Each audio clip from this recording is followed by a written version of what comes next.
The following is a presentation of the NABL.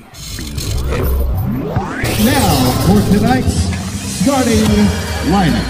Wow! There's a poster play, folks. Oh. We are underway here in Atlanta, Georgia for the Championship Series final. Look at the air. Look at the hang time. Look at the flying motion.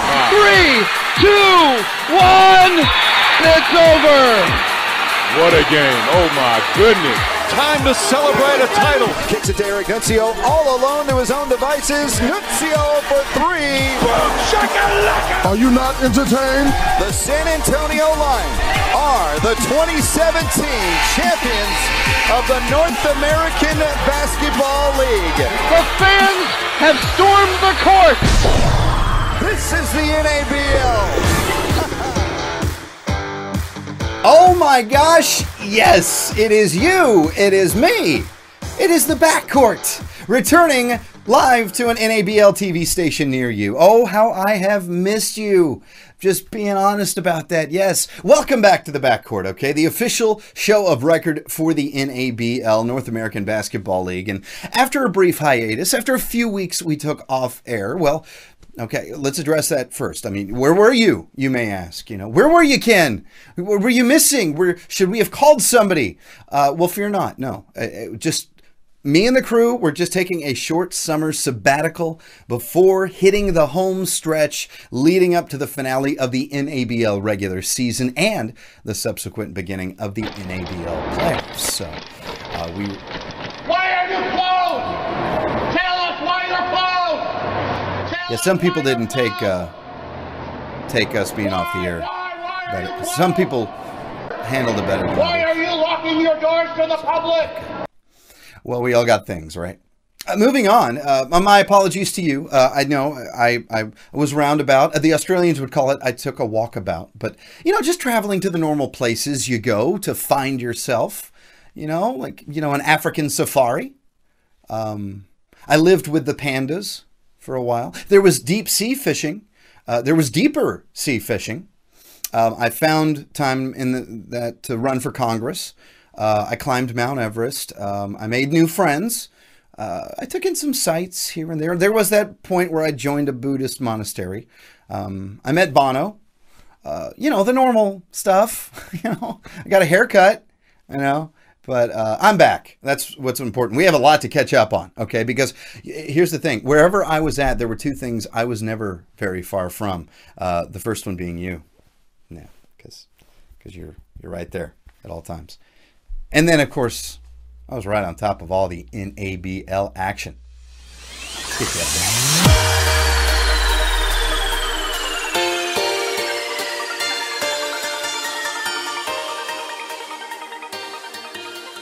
So it is the final month of the NABL regular season, and with those NABL playoffs cranking up with the wild card round happening on June 30th, the big postseason is looming. So the fight for the rankings in the NABL seeding for the placement in the playoff brackets, man, it is intensified. It is heated up. It is getting real in here. All right, here's some of the biggest games, the biggest stories, biggest performances, and highlights from the past month. And we start things off by going with the NABL movers and shakers to the very northernmost spot in the NABL, the Grand Rapids Danger. Currently 1-2 on the year within the NABL, even though they have had some sizable non-league wins. Their two losses have come to very tough teams. The Ohio Bootleggers back on May 19th, and then a 103-94 loss to the Tuscaloosa Titans, who everybody has fallen to. Well, everybody. We'll get to that. But most recently for the Danger, they did bounce back with a nice 120-110 victory over Motor City. And even though, do not let that 1-2 league record fool you. The Danger are certainly, well, it's in their name, for crying out loud. They're dangerous. To the NABL's Southeast Division. Okay, let's go from the top of the standings down. Led, of course, by, they were hot from the jump. The Tuscaloosa Titans. The Titans have just dominated the Southeast with big wins over Tampa Bay. There was a narrow 118-112 win where 7 Titans were in double figures in that one. Plus, also taking it out on the division with wins, as we said, over Grand Rapids and the Texas Toros out of division on May 27th. A 156-95 whooping over the Toros in that one. In fact, during that stretch, Tuscaloosa averaged a whopping 146 a game, 146-point average per game. And they were taking victories by a 35-point win scoring differential. Woo! Also, 3 weeks ago, all 3 spots in our NABL Player of the Week were filled up by Tuscaloosa Titans. But the Titans were finally knocked down out of the ranks of the only remaining undefeated team in the NABL this past weekend, where the Miss Lou Warriors out of the Southwest Division edged out a 112-102 win back on June 3rd. Still, at 8-1 overall, Tuscaloosa, they remain, of course, undefeated in the Southeast Division, and quite honestly have a virtual lock on the number 1 seed. At 4-2, up next, after a shaky start to the year, I was worried about you, but come on now. Savannah Cavaliers. They have done what the LeBron Cavaliers could not, and that is actually win recently. Come on, I had to. 3 straight victories for the Cavs, including wins over Music City, the Florida Gym Rats, and a big one over Tampa Bay, a 121-118 squeaker, in which the Cavaliers' Roderick Palmer dropped a LeBron-like 47 points in that one. Dang. Anyway, that's taken Dennis Green's Cavaliers to the 2nd spot in the Southeast. Tampa Bay, on the other hand, has the Hawks. They're on a bit of a slide right now. 4-3 overall, but 4-2, most importantly, within the Southeast. The Tuscaloosa and Savannah losses definitely hurt the Hawks' chances at nabbing the division, but they beat up. They've done what they needed to do. They beat up on Music City and then Florida Gym Rats, holding the Gym Rats, by the way, to only 63 points in that victory. Tampa's coming off a big non-division loss, too. And we'll get more into this as we come up, as the Dallas Mustangs went all the way to the Sunshine State and beat Tampa on their own home court this past weekend, 118-100. Well, okay, that brings us to the Southwest, where the defending NABL champs have slipped. A clear favorite has gained momentum, and we got a turnaround team in our midst, but it's far from over. The Dallas Mustangs, well, after that Florida trip and the win over Tampa, in which Mustang Josh Gunner had 25 points, the Mustangs sit at 5-1 overall, 4-1 within the Southwest. Of course, that puts them at the top. Big wins over San Antonio at San Antonio, followed by another win over Miss Lou, and then a huge and thrilling victory over those Lions, this back in Dallas, in a 95-93 narrow win over San Antonio. But watch out, okay, as the Texas Toros, reached up and they showed Dallas they are not invincible. In an upset back on May 12th, it was the Toros winning over the Mustangs, 107-103.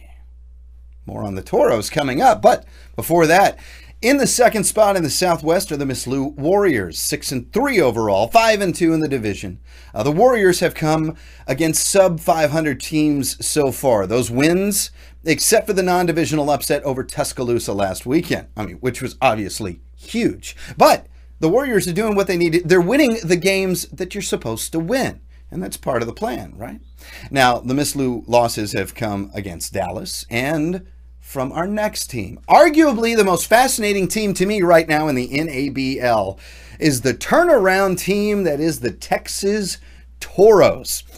Now, to say they stumbled out of the gate would be an understatement at the beginning of the year. But the Toros have utilized all the time going up to the NABL trade deadline, made some massive roster additions, changes, cuts, releases, signings, and they have stormed back in this thing with a big win over Miss Lou back a couple of weeks ago on May 26th. That upset over the Mustangs right before that, and a 196 win just this past weekend over the defending NABL champions, the San Antonio Lions, in which Christopher Wilson stood out again as the Toros' leading weapon. Watch out for the stampeding Toros. I say, ole. And let's talk about it, okay? It's the elephant or lion in the room, if you will. The San Antonio Lions. They've been dropping some serious games all of a sudden lately, and largely playing with the same squad that they did last year. Still have Eric Stewart, still have Eric Nuncio, Brian Evans. I mean, they're all... Not going to count them out because it is the regular season. They're going to be in the playoffs, but I'm not counting them out at all. The NABL Championship Series will be in their hometown of San Antonio. Don't think that won't help. Don't think the Lions faithful, hashtag Lion Life, won't show up. But it's one of the more interesting narratives of 2018 in the North American Basketball League.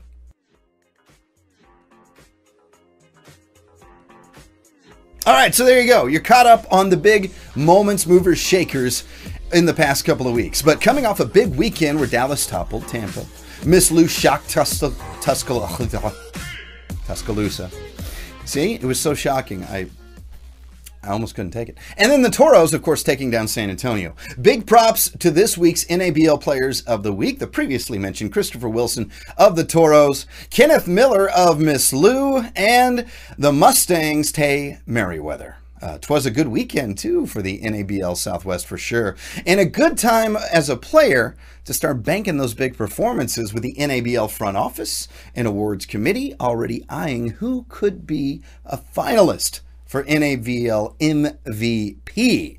The early favorites are Eric Stewart, Ashley Thomas, Jamel Hatchett. You got Ronald Ellis, DeAndre McIntyre, Josh Garner. Ooh. But you know what? There is still plenty of time if you're a player out there in the NABL to get your name there in one of those pictures of yourself in a circular pattern. And it also, this past weekend, shuffled up the NABL power rankings for week number 8. With a month to go in the regular season, you've got the Mustangs as the number 1 ranked team within the entire league. Okay, this is the national rankings. Followed by the Titans, Warriors, Danger, Jamestown Jackals, of course, the winners and already in the NABL Championship Series, of course, the winners of the Northeast Division, and then the Savannah Cavaliers rounding it out. But what do the power rankings mean? Well, according to you on the NABL Facebook page, it certainly is something you guys like to argue about, so that's fun. Reminds me of my ex-wife. All right, let's look forward.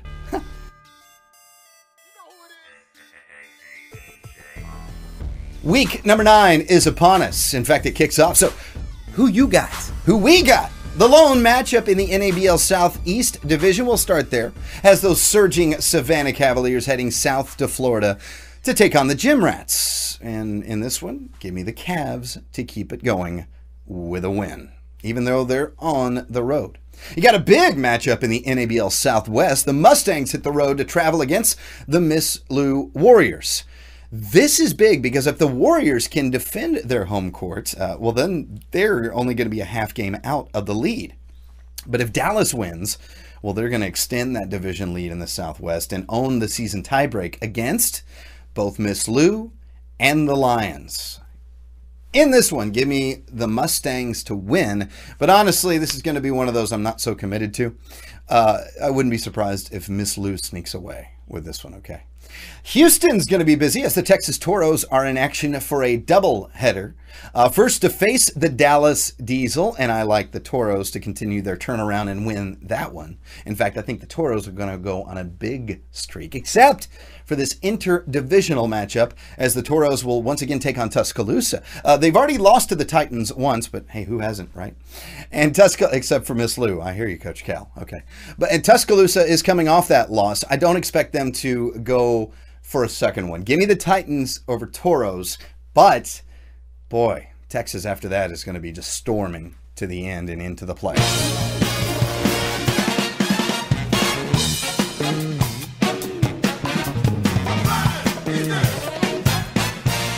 Speaking of the NABL playoffs, they are less than a month away. The wild card round kicks off, first round, June 30th. That's going to be the 4th seed taking on the 5th seed in the wild card round. Then July 7th, July 21st, and then it all leads up to the NABL Championship Series live from the Alamo City, the River City of Texas, San Antonio, the home of the NABL 2018 Championship Series. Find more online here, NABLbasketball.com. But a lot of ball to play until then, and we're going to cover it all for you here on the Backcourt with Ken Buckner and at NABLbasketball.com.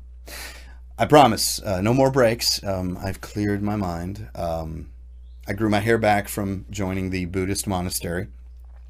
And you know what? We've paid all the FCC fines that we needed to. That's really why we were off air. I'm kidding. Till next week, where we're going to barnstorm the big news of the weekend and bring back the exclusive interviews and so much more. Enjoy this weekend in the NABL. Find somewhere cool with nice air conditioning. I'm Ken. We'll see you then on the Backcourts on the NABL Network.